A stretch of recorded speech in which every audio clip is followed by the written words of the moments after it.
Bayangkan sebuah negara yang selama puluhan tahun menjadi tulang punggung pasokan minyak sawit dan hasil laut dunia. Namun para pelakunya justru dihadapkan pada tarif tinggi dan regulasi sepihak dari negara-negara kaya. Negara itu adalah Indonesia, dan kali ini Indonesia tidak tinggal diam. Dalam salah satu forum dagang terbesar antara Asia dan Eropa, Indonesia mengambil sikap yang mengejutkan banyak pihak. Pemerintah secara tegas menolak perjanjian jika tarif tidak dihapus sepenuhnya menjadi 0% atau tidak ada kesepakatan sama sekali. Ini adalah ultimatum yang mengguncang diplomasi dagang internasional. Tapi mengapa sawit dan ikan menjadi titik panas dalam negosiasi ini? Apa yang membuat dua komoditas ini begitu penting hingga bisa mengubah arah sejarah perdagangan antar benua? Dan lebih dalam lagi, bagaimana langkah berani ini bisa menjadi awal dari perubahan posisi tawar Indonesia di panggung global? Yang dipertaruhkan bukan hanya ekspor tetapi juga harga diri bangsa dan masa depan perdagangan kita. Sebelum kita bedah satu persatu, silahkan kalian tulis di komentar harapan kalian untuk Indonesia. Dan bagi yang muslim silahkan tulis sholawat dan bantu channel ini dengan cara subscribe. And we made the deal. We have full access to Indonesia, everything. As you know, Indonesia is very strong on copper. Sobat, inilah kisah di balik negosiasi paling panas antara Indonesia dan Uni Eropa. Percayalah, ini bukan sekadar soal angka tarif atau biaya masuk. Ini tentang harga diri, keadilan, dan keberanian sebuah bangsa melawan ketimpangan global. Dalam perundingan Indonesia-European Union Comprehensive Economic Partnership Agreement atau IEU-SEPA, Indonesia mengambil sikap tegas dan tanpa kompromi. Pemerintah menyatakan dengan jelas, jika tarif ekspor untuk produk unggulan seperti minyak sawit dan hasil perikanan tidak dihapus sepenuhnya, maka tidak akan ada perjanjian. Langkah ini bukan sekadar gertakan di meja perundingan, ini adalah akumulasi dari rasa frustasi yang telah lama dipendam. Selama bertahun-tahun, Indonesia merasa diperlakukan tidak adil. Produk sawit yang menyerap jutaan tenaga kerja dan menopang ekonomi daerah dikenakan tarif tinggi serta dibebani regulasi atas nama lingkungan. Sementara itu, negara lain justru mendapat keringanan. Contohnya, tarif bea masuk sawit olahan Indonesia ke Eropa saat ini masih berkisar antara 5 hingga 12,8% tergantung jenis dan proses produk. Sedangkan negara-negara berkembang lain seperti Vietnam dan Filipina menikmati perlakuan lebih lunak melalui skema Generalized System of Preferences Plus. Lalu, mengapa Indonesia memilih bertindak sekarang? Apa yang membuat forum ini menjadi titik balik sejarah perdagangan kita dengan Eropa? Dan bagaimana dampaknya bagi masa depan industri sawit dan perikanan kita? Di balik angka dan pasal perjanjian, ada cerita besar tentang perjuangan negara berkembang yang menuntut keadilan di meja kekuasaan global. Indonesia sejatinya telah jauh melangkah dalam reformasi industri sawitnya. Dua sertifikasi besar, Indonesian Sustainable Palm Oil atau IPSPO dan Roundtable on Sustainable Palm Oil atau RSPO telah menjadi standar utama untuk menjamin keberlanjutan. Kini, setiap kebun sawit wajib memiliki sertifikasi sistem pelacakan asal-usul atau traceability, serta memenuhi prinsip keberlanjutan lingkungan dan sosial. Tapi, pertanyaannya, jika sudah seketat ini, mengapa diskriminasi masih terjadi? Mengapa produk sawit Indonesia tetap dikenakan tarif tinggi dan dibatasi dengan aturan yang tidak berlaku untuk negara lain? Yang harus dipahami, ini bukan hanya tentang angka ekspor yang turun, ini soal nasib nyata. Di balik industri ini, ada lebih dari 16 juta jiwa, petani sawit, buruh pabrik, nelayan, hingga pelaku industri pengolahan hasil laut yang hidupnya bergantung pada kelancaran perdagangan luar negeri. Ketika ekspor ditekan oleh regulasi sepihak, efeknya langsung terasa. Harga jatuh, permintaan stagnan, dan pabrik mengurangi tenaga kerja. Inilah alasan mengapa pemerintah memandang tarif 0% bukan sebagai keistimewaan, tetapi sebagai kebutuhan mendesak. Karena keadilan dagang bukan hanya urusan diplomasi, tetapi soal keberlangsungan hidup jutaan rakyat Indonesia yang bekerja keras di sektor yang selama ini justru dianggap sebagai masalah, padahal mereka adalah bagian dari solusi. Setelah desakan keras dari Indonesia menggema di forum IEU-SEPA, sejumlah negara anggota Uni Eropa mulai menunjukkan respons. Di Brussel, jantung kekuasaan Uni Eropa, pejabat Komisi Eropa mulai membuka ruang kompromi. Ada wacana untuk menunda implementasi EU Deforestation Free Regulation (EUDR), meninjau ulang daftar negara mitra strategis hingga merevisi skema tarif bea masuk berdasarkan kepentingan dagang jangka panjang. Tekanan ini bukan datang tanpa alasan. Negara-negara seperti Prancis dan Belanda kini menghadapi tekanan besar dari dalam negeri mereka sendiri. Industri makanan dan bioenergi di kedua negara tersebut sangat bergantung pada pasokan sawit dan minyak nabati dari Indonesia. Jika ekspor terganggu, rantai pasok dan harga di dalam negeri mereka pun ikut terguncang. Tapi perjuangan Indonesia tidak berhenti pada sawit. Pemerintah juga menuntut perlakuan adil untuk sektor kelautan dan perikanan dengan mendorong penghapusan total bea masuk untuk produk unggulan seperti udang, tuna, ikan filet beku, tuna kaleng, dan aneka hasil laut olahan. Saat ini tarif bea masuk untuk produk-produk tersebut masih berkisar antara 7 hingga 20%. Padahal Indonesia telah memiliki sertifikasi internasional bergengsi seperti Marine Stewardship Council (MSC) dan Aquaculture Stewardship Council (ASC) yang membuktikan komitmen kuat terhadap praktik perikanan berkelanjutan. Dengan semua standar ini telah dipenuhi, pertanyaannya sederhana, apalagi yang kurang? Narasi dagang kini bukan lagi soal angka, tetapi soal keadilan. Indonesia tidak lagi mau hanya menjadi pasar, kini saatnya menjadi mitra sejajar. Meski dikenal sebagai negara maritim dengan kekayaan laut yang luar biasa, Indonesia justru belum menjadi pemain utama di pasar seafood Eropa. Ironisnya, posisi itu saat ini lebih banyak dikuasai oleh Vietnam dan Thailand. Salah satu penyebab utamanya adalah perbedaan tarif yang signifikan. Produk perikanan dari kedua negara tersebut dikenakan bea masuk yang jauh lebih rendah dan sistem logistik mereka sudah lebih terintegrasi. Hasilnya, produk mereka bisa masuk ke pasar Eropa dengan harga lebih bersaing. Inilah mengapa desakan Indonesia untuk mendapatkan tarif 0% bukan hanya soal harga, tetapi soal keadilan dagang. Jika permintaan ini dikabulkan, produk perikanan Indonesia bisa bersaing secara adil dengan harga yang kompetitif. Bahkan, para analis memprediksi ekspor hasil laut Indonesia ke Eropa bisa meningkat hingga 30% dalam 3 tahun ke depan. Tapi ini lebih dari sekadar ekspor. Ini bagian dari strategi besar Indonesia, hilirisasi. Pemerintah ingin mengakhiri era ekspor bahan mentah. Sebaliknya, Indonesia kini fokus mengekspor produk olahan bernilai tinggi seperti minyak goreng, margarin, biodiesel, kosmetik berbasis sawit, hingga ikan kemasan siap konsumsi. Tarif yang lebih rendah akan mendorong investasi masuk ke sektor pengolahan dalam negeri.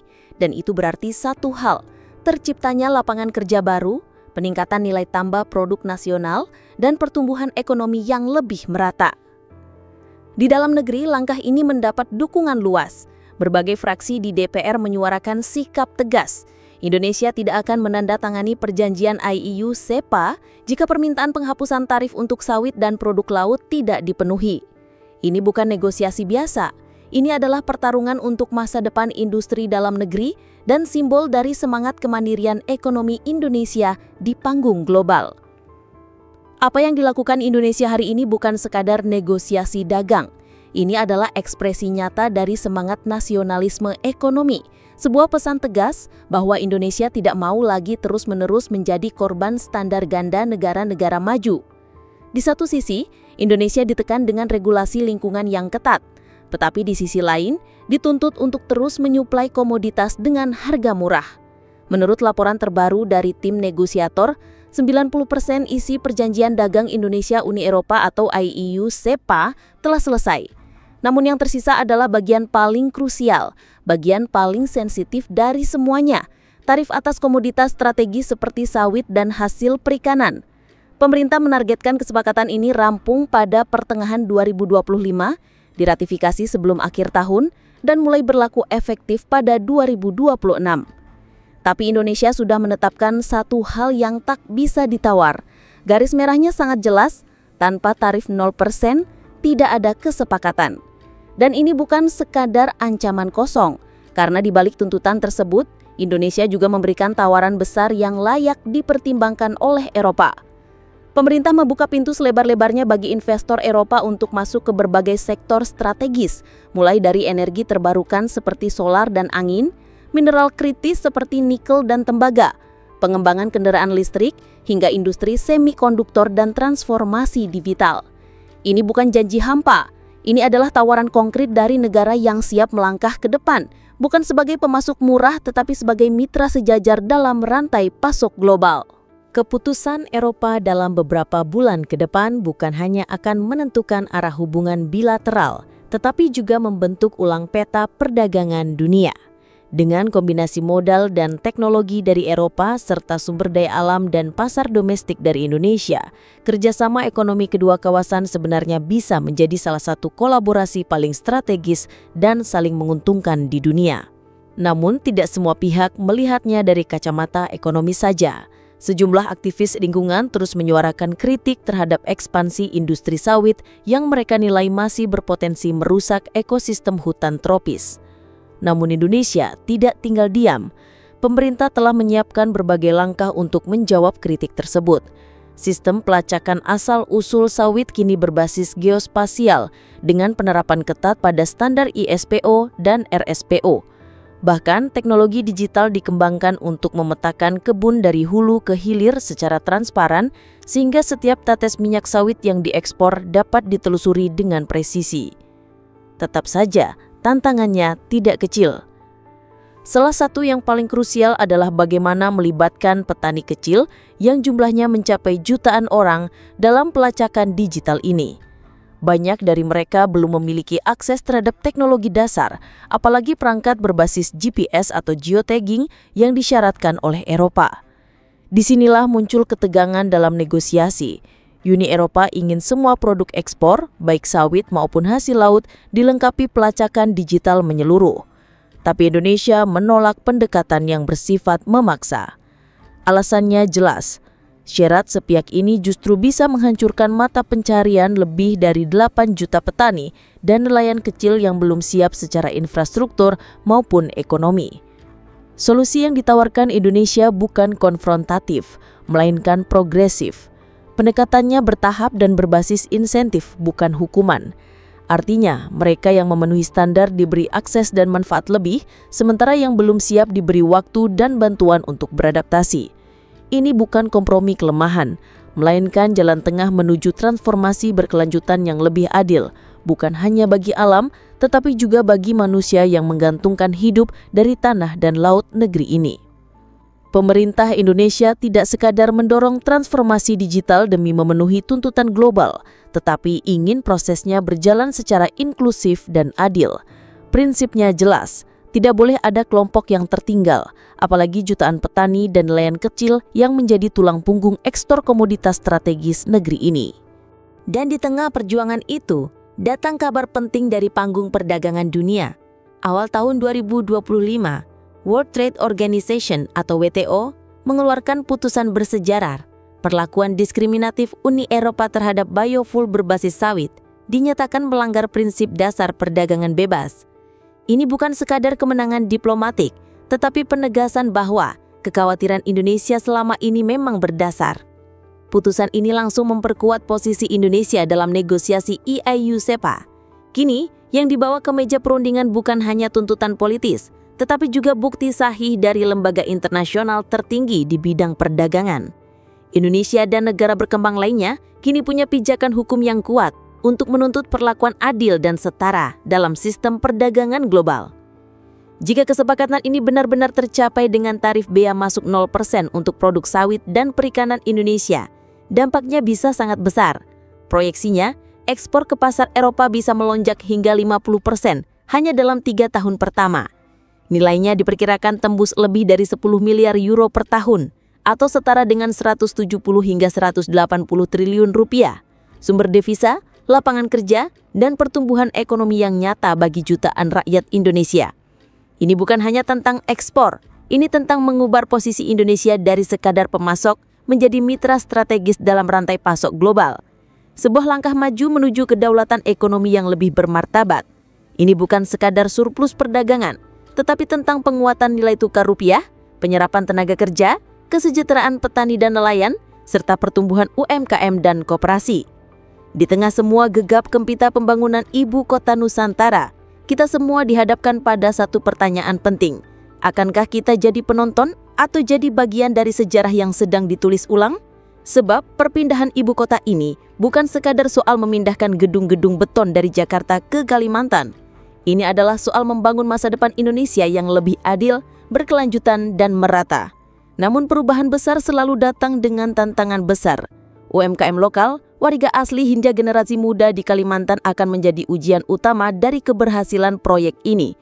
Akankah mereka bangkit dan berkembang bersama Nusantara? Atau justru tergilas oleh roda pembangunan? Sobat, satu hal yang pasti, kemajuan tidak pernah hadir begitu saja. Ia selalu berpihak pada mereka yang siap, yang waspada, dan yang tidak tinggal diam menghadapi perubahan. Maka dari itu, mari kita awasi bersama. Kita kawal arah pembangunan ini. Dan kita pastikan bahwa semua kemajuan bukan hanya dinikmati oleh segelintir elit, tetapi benar-benar menyentuh kehidupan seluruh rakyat Indonesia. Karena pada akhirnya, sejarah bukan milik mereka yang hanya duduk di kursi kekuasaan. Sejarah dibentuk oleh suara-suara yang berani bersuara, oleh mereka yang peduli, yang turun tangan, dan tidak menyerah dalam memperjuangkan keadilan. Terus ikuti cerita-cerita di balik layar kekuatan global. Dan seperti biasa, tinggalkan pendapatmu di kolom komentar. Karena suara kalian bukan hanya penting, tetapi itulah kekuatan yang sesungguhnya. Sampai jumpa di kisah berikutnya.